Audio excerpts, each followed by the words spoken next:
بسم اللہ الرحمن الرحیم۔ السلام علیکم دوستو، آپ جانتے ہیں کہ علامہ سعد حسین رضوی کو تقریباً 6 ماہ سے زیادہ جیل میں ہو چکے ہیں، لیکن حکومت جو ہے وہ کسی طور پر بھی علامہ سعد حسین رضوی کو رہا کرنے کے لیے راضی نہیں ہو رہی، اور اب تحریک لبیک پاکستان کی جو تیاریاں ہیں وہ آخری مراحل میں ہیں، اور تحریک لبیک پاکستان آگے کیا کرنے والی ہے مکمل تفصیل سے آپ کو آگاہ کرتے ہیں۔ اس ویڈیو کی اہم ڈسکشن چلتی رہے گی، اس سے پہلے آپ ہمارے اس چینل کو سبسکرائب کریں، ویڈیو کو لائک کریں اور زیادہ سے زیادہ شیئر کریں۔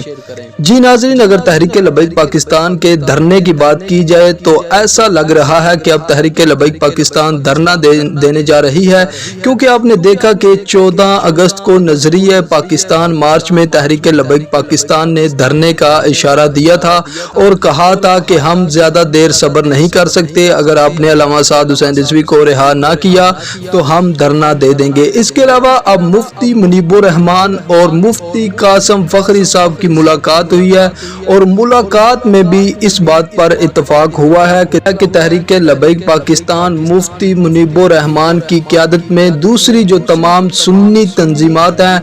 ان کے ساتھ مل کر ایک بڑا احتجاج کرنے والی ہے۔ ناظرین، آپ جانتے ہیں کہ مفتی منیب الرحمان ایک ایسی شخصیت ہیں جن پر تمام اہل سنت کے علماء جو ہیں وہ اعتماد کرتے ہیں۔ اس کے علاوہ تحریک لبیک پاکستان جو ہے وہ بھی مفتی منیب الرحمان کی بہت ہی زیادہ عزت کرتی ہے، اور اب جو تیاریاں ہیں تحریک لبیک پاکستان کی وہ آخری مراحل میں پہنچ چکی ہیں،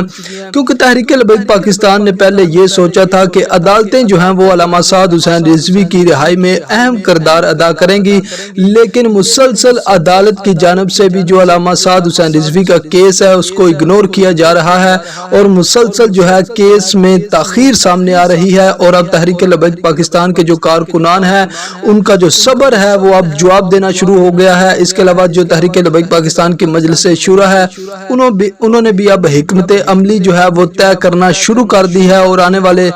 وقت میں تحریک لبیک پاکستان جو ہے وہ بہت بڑا احتجاج کا اعلان کر سکتی ہے، اور یہ ایسا احتجاج ہوگا کہ حکومت جو ہے ہو سکتا ہے کہ اس احتجاج میں حکومت جو ہے